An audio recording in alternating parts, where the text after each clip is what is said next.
नमस्कार। आज की कहानी हमारी संबंधित है नकल से। हमारी कहानी का शीर्षक है नकल में अकल बिगड़ गए।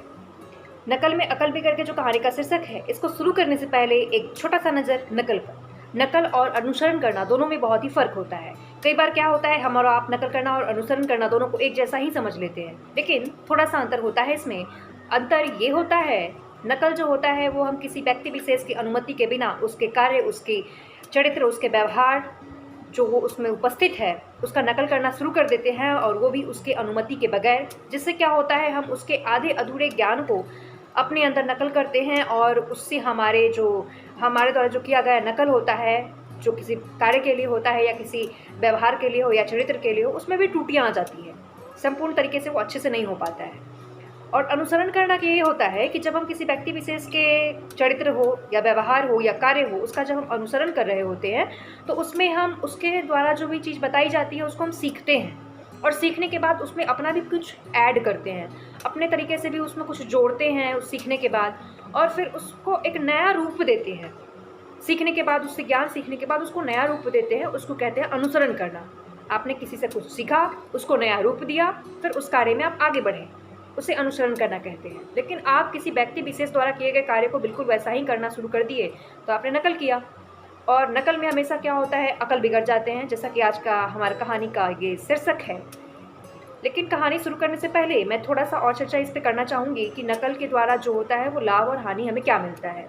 देखिएगा, जब भी हम किसी का नकल करते हैं तो होता क्या है हमारे साथ, कि जब हम नकल करना शुरू करते हैं किसी व्यक्ति विशेष द्वारा किया गया अगर कोई कार्य है, अगर मैंने अपने कार्य में उस व्यक्ति विशेष का नकल करना शुरू कर दिया, तो होता हमारे साथ ये है कि हम अपने आत्मविश्वास को धीरे धीरे कम करना शुरू कर देते हैं। क्योंकि जब हम किसी का नकल कर रहे होते हैं तो वहाँ संभावित ही कुछ % ऐसा लोग होते हैं जो नकल करने में भी अपनी बुद्धिमत्ता का संपूर्ण प्रयोग करते हैं। नहीं, बिल्कुल नहीं, बहुत लोग प्रयोग कर पाते हैं।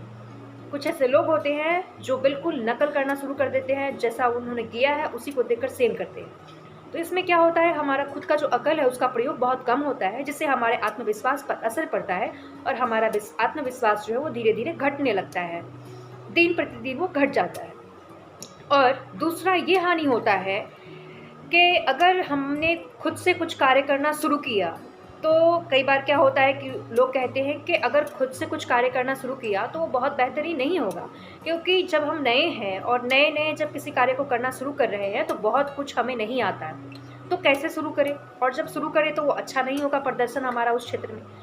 बेशक नहीं होगा प्रदर्शन उस क्षेत्र में हमारा अच्छा, लेकिन एक बात याद रखिए कि आप जब अपने खुद से अपना ताकत जब लगाते हैं किसी कार्य को करने में ना, जब खुद से किसी कार्य को करना शुरू करते हैं, आप 0 से 1 पर आएँ, वो आपकी सफलता है।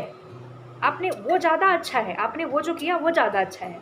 लेकिन वो अच्छा नहीं है कि आपने किसी का नकल किया और नकल करके आप 1 से 50 पर पहुँच गए और 50 से 100 पर पहुँच गए, तो 2 बार के छलांगों में ही आपने बिल्कुल 1 से 100 की जो यात्रा है उसको तय कर लिया, लेकिन नकल के द्वारा किया, तो ये अच्छी बात नहीं है, क्योंकि वो हमेशा के लिए नहीं बनी रहेगी, है ना? और उससे आपने कुछ सीखा नहीं। आपने क्या सीखा? आपने नकल किया ना, आपने कुछ सीखा क्या उसमें? उसमें सबसे बड़ी हानि होती ये है कि आपकी सर्वांगीण विकास बिल्कुल रुक जाती है। सर्वांगीण विकास का हमारा तात्पर्य इससे है कि आपकी धार्मिक विकास, आपकी आर्थिक विकास, आपका जो नैतिक विकास है, आपका जो भी विकास हो, सर्वांगीण विकास में सारे विकास आ जाते हैं। आर्थिक हो, नैतिक हो, जो भी हमारा नैतिक बोल सकते हैं, शैक्षणिक बोल सकते हैं, तो जितने प्रकार के जो हमारे विकास होते हैं सब रुक जाते हैं। फिर आपका सारा विकास रुक गया। अब आप सोच सकते हैं कि दोनों में से कौन सा अच्छा है, नकल करना अच्छा है या खुद से आप कोई कार्य को करते हैं तो वो अच्छा है। आप जब भी खुद से कोई कार्य करते हैं वो आपके लिए ज़्यादा अच्छा होता है।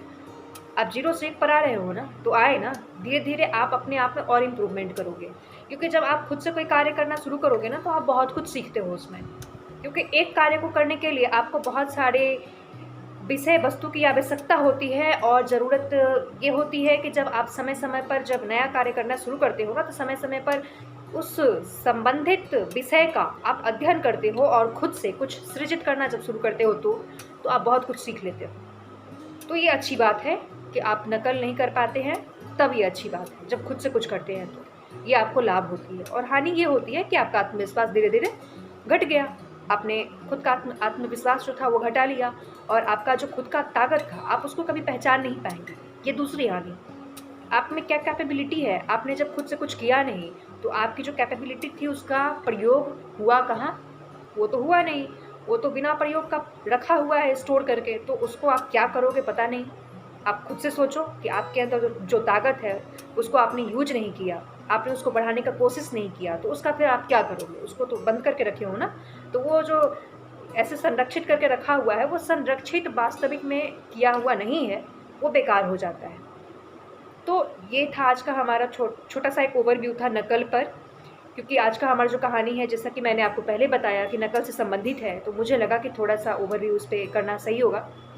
देखिए, हम आज की कहानी हमारी जो है इसमें दो बहनें होती हैं। दो बहनें, एक बड़ी होती है एक छोटी होती है। दो बहनें दोनों बिजनेसमैन होती है पैसे से। एक का नाम नेहा होता है, दूसरे का नाम स्नेहा होता है। जब दोनों बहनें बिजनेस करना शुरू करती है तो दोनों एक जैसा ही काम करना शुरू कर देती हैं। होता यूँ है कि आप अधिकतर परिवार में देखते हैं या अधिकतर बच्चों में देखिएगा कि जो उसके भाई बहन करते हैं, बड़े भाई बहन, छोटे भाई बहन भी उसको अनुसरण करना शुरू कर देते हैं। लेकिन मैंने जैसा कि पहले बताया कि अनुसरण करना अच्छी बात है, लेकिन आप किसी का नकल करते हैं वो अच्छी बात नहीं है। नकल करना मतलब बिल्कुल कॉपीराइट। अगर मैं ऐसे बोल रही हूँ तो दूसरा व्यक्ति भी बोलने में सब कुछ ऐसे इस्तेमाल करे, तो ये नकल हो गया ना। अगर मुझसे कोई कुछ सीख रहा है, सीखने के बाद, या मैं किसी से कुछ सीख रही हूँ, सीखने के बाद अगर अपने आप में उसे डेवलप कर रही हूँ, तो अनुसरण करना हो गया, वो अच्छी बात है। आप अपने भाई बहन से हमेशा अनुसरण उसे कर सकते हैं, उससे कुछ सीख सकते हैं, वो अच्छी बात है। लेकिन आप भाई बहनों का भी नकल ना करें, जैसा कि इस कहानी के अंतर्गत है। तो बहनें जो होती हैं, दोनों बहनें एक दूसरे का, तो बड़ी वाली नहीं, बड़ी वाली तो खुद का अपना बिजनेस शुरू करती है और छोटी वाली उसका नकल करना शुरू कर देती है। होता ये है कि बड़ी वाली अपना बिजनेस स्टार्ट करती है कॉस्मेटिक्स का, और कॉस्मेटिक्स का जब बिज़नेस स्टार्ट करती है तो उसके जितने सारे प्रोडक्ट होते हैं दुकान में, उसकी बहन भी उसके बगल में सेम कॉस्मेटिक्स का दुकान शुरू कर लेती है। और क्या करती है, बहन जितने भाव पर सामान बेच रही होती है कस्टमर्स को, छोटी वाली बहन उससे थोड़ा सा भाव कम कर देती है अपने कॉस्मेटिक्स प्रोडक्ट्स का, जिसके कारण उसका सामान ज़्यादा बिकता है। उसके दुकान पर, बड़ी बहनों के दुकान पर ज़्यादा अच्छा भीड़ रहता था, लेकिन छोटी बहन के इस हरकत के कारण उसकी दुकानों का भीड़ कम हो जाता है और छोटी बहनों के दुकान के भीड़ पे, छोटी बहन के दुकान पे ज़्यादा भीड़ लगना शुरू हो जाता है। उसका सामान जल्दी जल्दी बिक गया और बड़ी बहन का सामान नहीं बिक पाया, क्योंकि उसका जो भाव था वो थोड़ा उससे ज़्यादा था। लेकिन देखिए, होता क्या है कि इसके कारण बड़ी बहन का बिज़नेस चौपट हो गया। छोटी बहन का कोई दिक्कत नहीं होता है, वो 2 रुपये कम करके बेच लेती है, भाव कम कर दिया उसने तो स्वाभाविक है कि उसका सामान बिक गया जल्दी। लेकिन बड़ी बहन जब घर जाती है तो बताती है माँ से कि माँ, आप समझाएं, छोटी को आप समझाएं। छोटी बहन के बारे में बोलती है, नेहा बोलती है स्नेहा के बारे में, छोटी बहन का नाम स्नेहा होता है, कि आप इसको समझाएं कि ये कुछ दूसरा कार्य शुरू करे, क्योंकि इसमें ना तो इसे फ़ायदा है ना तो मुझे फ़ायदा है, क्योंकि ये 2 रुपये कम करके बेचती है तो ये भी नुकसान करती है, और हमारा सामान नहीं बिकता है तो हमारा भी नुकसान होता है। तो ना तो ये प्रॉफिट में है ना तो मैं प्रॉफिट में हूँ।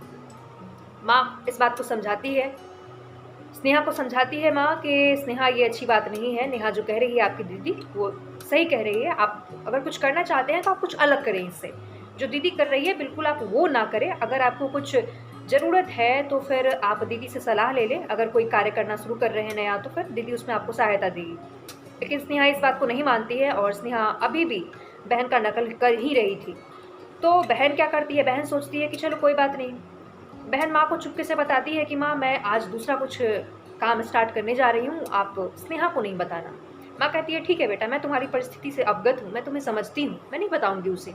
और माँ नहीं बताती है, लेकिन स्नेहा जो है उसे पता चल जाता है। जैसे ही नेहा अपना दूसरा दुकान शुरू करती है, समोसे मिठाई का दुकान दूसरा शुरू करती है, वो एक ढाबा जैसा, तो वहाँ भी अच्छे खासे भीड़ थे, क्योंकि उनके जो दुकान के प्रोडक्ट थे, आप यूँ कहें जो समोसा मिठाई था वो स्वादिष्ट था, तो जितने सारे कस्टमर थे वो पसंद करते थे, तो दुकान पे भीड़ लगता था और सेलिंग भी अच्छी होती थी। प्रायः फिर जो है वो स्नेहा और फिर नकल करना शुरू कर दी। उसने भी क्या किया कि कॉस्मेटिक का दुकान बंद कर लिया और अपनी जो बहन है उसके दुकान के बगल में ही समोसा मिठाई का दुकान शुरू कर दिया। फिर 2 रुपये फिर कुछ कम भाव करके बेचना शुरू कर दिया। फिर से उसका जो धंधा है वो चौपट हो गया। अब इस बार उसने सोचा, नेहा ने, कि अब मैं क्या करूं। परेशान हो गई थी अपनी बहन से। वो घर आती है, बताती है माँ से कि माँ मैं बिज़नेस का जो कार्य है ना उसे बंद ही करने जा रही हूँ, मैं कुछ दिन के लिए बिज़नेस करूँगी ही नहीं। मैं जो स्नेहा बिज़नेस कर रही है ना उसे ही आप करने दीजिए, मैं कुछ दिन तक घर पे ही रहती हूँ। घर पे ही कुछ दिन तक रहूँगी, आपका जो काम है उसमें हाथ बटाऊँगी। माँ कहती है कि नहीं बेटा, इतना सोचने का, इतना चिंता करने का कोई आवश्यकता नहीं है, आप इसका कोई हल निकालें। नेहा कहती है कि माँ हल क्या निकालूँ, मैं जो भी हल निकालती हूँ वो स्नेहा से छुपता नहीं है और वो मुझे नकल ही कर लेती है, जिस वजह से घर में हम दोनों के कारण घर में और ज़्यादा घर का नुकसान होता चला जा रहा है, क्योंकि हानि में वो भी चाहती है, हानि में मैं भी चाहती हूँ। अपितु नेहा जो है घर की बड़ी बहन होती है, समझदार होती है, और स्नेहा छोटी होती है, तो अगर उसे बिज़नेस में अगर हानि भी होता है तो घर में कोई उसे डाँटता नहीं, बोलता नहीं। घर में उसे कोई खोजता नहीं कि हाँ इतने पैसों का नुकसान किया, उसे माफ़ी मिल जाती है आसानी से। लेकिन नेहा बड़ी थी तो वो सिचुएशन को समझती थी कि अगर हानि हो रहा है तो कहीं न कहीं हमारे घर परिवार का ही हानि हो रहा है। दोनों बहनें एक ही जैसा बिज़नेस कर रहे हैं तो वो हानि में जा रही है और मेरा बिक नहीं रहा तो वो भी हानि में जा रहा। मतलब दोनों, आप देखें तो दोनों दृष्टिकोण से दोनों बहनें हानि में ही जा रही थी। दोनों में से किसी को प्रॉफ़िट नहीं हो रहा था। तो अब स्नेहा क्या करती है, वो घर पे ही रहना शुरू कर देती है और 2-3 दिन बाद वो अपने नानी के यहाँ चली जाती है और नानी से बात वो की रहती है, और नानी से बात करने के बाद वो सोचती है कि नानी ने उसे सलाह दिया कि तुम एक काम करो, तुम कुछ बकरियों को पालो, और बकरियों को जब पाल लोगी तो फिर उससे अच्छा तुम्हें पैसा आएगा। वो जब बड़ी हो जाएंगी तो फिर ज़्यादा अच्छे पैसे मिलेंगे उसके, तुम उनको ज़्यादा अच्छे पैसे में तुम उन्हें बेच सकती हो बेटा।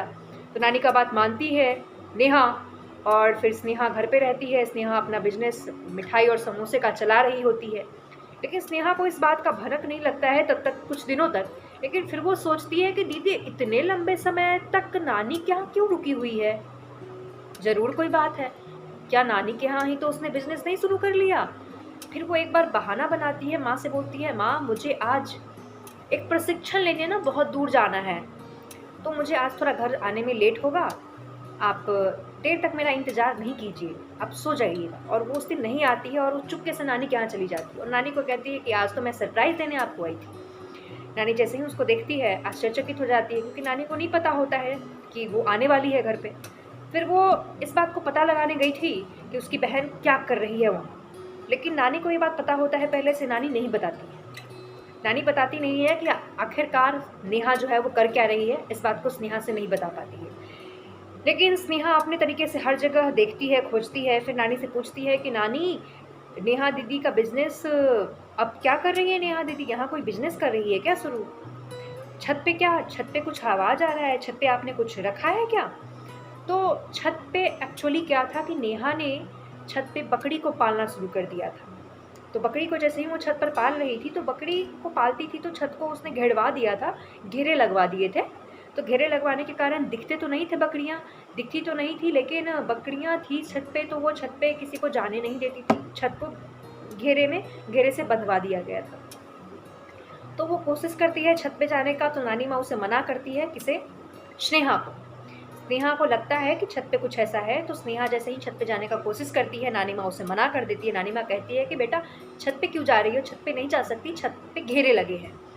स्नेहा पूछती है कि नानी माँ क्यों, छत पे घेरे क्यों लगवाए हैं आपने, आप कुछ कर रहे हैं क्या वहाँ? तो कहती है कि हाँ हाँ बेटा, स्नेहा वहाँ मछली पालना शुरू की है। नानी माँ मछली पालना क्यों शुरू की है? तो हाँ, वो मछली पालना इसलिए शुरू की है कि मछली पालेगी तो उससे ज़्यादा पैसे आएंगे और मछली का बिजनेस करेगी। अब स्नेहा को लगता है कि अच्छा दीदी अगर ये कर रही है तो इसमें ज़्यादा प्रॉफिट है, मैं भी यही करूँगी। वो कल ही घर आती है और वो भी मछली का खरीद कर ले आती है, वो भी अपने घर वाले छत को घेरे लगवाती है और उस पर अपना मछली पालना शुरू कर देती है। पानी जमा कर उसमें मछली पालना उसने शुरू कर दिया। पानी जमा करके मछली पालना शुरू तो कर दिया था उसने, उसकी माँ के मना करने के बावजूद भी उसने ये कार्य में करना शुरुआत कर दिया था। लेकिन देखिए होता क्या है कि नेहा जो थी उसने तो बकरी पालना शुरू किया था, लेकिन इस बात से स्नेहा जो थी अवगत नहीं थी अच्छे से, क्योंकि उसे अवगत होने देना कोई चाहते भी नहीं थे, उसके परिवार के लोग या उसकी नानी भी या खुद उसकी बहन स्नेहा भी, क्योंकि वो नकल कर रही थी। उसके इस हरकत से सब लोग बड़े परेशान थे।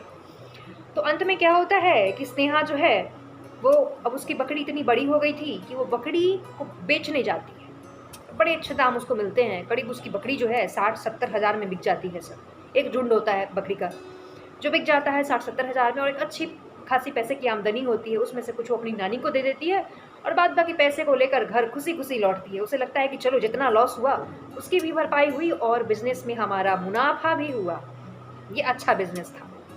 इस बार वो खुश थी फिर लंबे समय के बाद बिजनेस करने में, क्योंकि उसे सफलता मिली थी। और जो दूसरी उसकी बहन थी स्नेहा, उसने जो छत पे ये पालना शुरू कर दिया था मछली, जिसके कारण क्या हुआ कि छत जो है ना वो रीसना शुरू हो गया था। छत हर जगह से रीसता था, उसमें से पानी टपकना शुरू हो गया था। अब फिर भी उसकी मम्मी उसे मना की थी कि तुम इस पे छत पे मत करो, अगर तुम्हें करना है तो तुम अलग करो। लेकिन उसने सोचा, अगर वो ये सोची होती कि चलो दीदी अगर मछली पाल रही है और माँ ने उसे मना किया था कि तुम छत पर मछली मत पालो और पालना है तो नीचे पालो गड्ढे करवा के, उसमें पानी को जमा करो, उसमें मछली पालो। लेकिन उसने अगर माँ का ये बात माना होता है, लेकिन अपना थोड़ा अगर अकल भी इस्तेमाल किया होता, मछली को नीचे पाला होता, फिर भी वो प्रॉफिट में होती। लेकिन उसने दीदी का नकल करना अभी तक नहीं छोड़ा। उसे लगा कि दीदी वहाँ छत पर मछली पाल रही थी तो मैं भी अपने छत पर ही पालूंगी। देखिए इसका परिणाम क्या होता है आगे। परिणाम ये होता है कि छत रीसने लगा था, पानी टपकने लगा था, और एक समय ऐसा आया कि छत टूट कर गिर गया। सारी मछली तो बर्बाद हो ही गई, घर भी बर्बाद हो गया। स्नेहा के कारण घर को भी काफ़ी क्षति हुआ। तो घर को तो बहुत दिनों से क्षति हो ही रहा था, लेकिन इस बात का जो था रियलाइजेशन वो स्नेहा को नहीं था, लेकिन इस बार उसे हो गया था अच्छे तरीके से। और इतने में जब उसका उधर घर टूट गया था, मछली उछली सारा बिखर गया था, माँ बेटी दोनों बड़े परेशान थे। स्नेहा बहुत परेशान थी, काफ़ी उदास थी, बैठी हुई थी। उसी समय नेहा जो है वो नानी के यहाँ से आती है, पहुँचती है घर पे और बताती है अपने बारे में कि माँ, मैंने जो काम किया था उसमें मुझे सफलता मिली है, अच्छे पैसे की आमदनी हुई है, इस बार अच्छा बिजनेस रहा हमारा। माँ उसे धन्यवाद कहती है, माँ उसे प्रोत्साहित करती है कि चलो बेटा अच्छा हुआ। अब स्नेहा को फिर माँ और नेहा दोनों मिलकर समझाती है कि देखो बहन, मैंने तुम्हें बार बार समझाया था कि दोनों तरीके से हमारे घर का ही नुकसान हो रहा था, अंततः तुमने देखा कि अंततः तुमने घर का ही नुकसान किया। उसे अब रियलाइजेशन हो गया था कि नकल के कारण उसने घर का पूरी तरीके से नुकसान किया था, अपनी बहन का भी नुकसान किया था और खुद का भी नुकसान किया था। देखिए नकल का परिणाम किस तरीके से असर डालता है हमारे व्यक्तित्व पे, हमारे चरित्र पे, हमारे व्यवहार पे, हमारे कार्य पे। अपितु हमें नकल नहीं करना चाहिए। ये आज की हमारी छोटी सी कहानी थी कि नकल का क्या परिणाम आता है, आपने देख लिया। अगर आपको हमारी कहानी अच्छी लगी हो तो आई होप हमारी वीडियो को लाइक करें, सब्सक्राइब करें हमारे चैनल को, और इस वीडियो को शेयर करें। अगर आप इस वीडियो को शेयर करते हैं तो हमें एक मोटिवेशन मिलता है, जिससे हम और वीडियो ऐसा बनाएंगे। और भी इस तरीके की वीडियो हमारे चैनल पर उपलब्ध है, अगर आप देखना चाहें तो आप देख सकते हैं। मैं डिस्क्रिप्शन में लिंक डाल दूँगी, आप वहाँ से इसे देख सकते हैं। थैंक यू सो मच, धन्यवाद।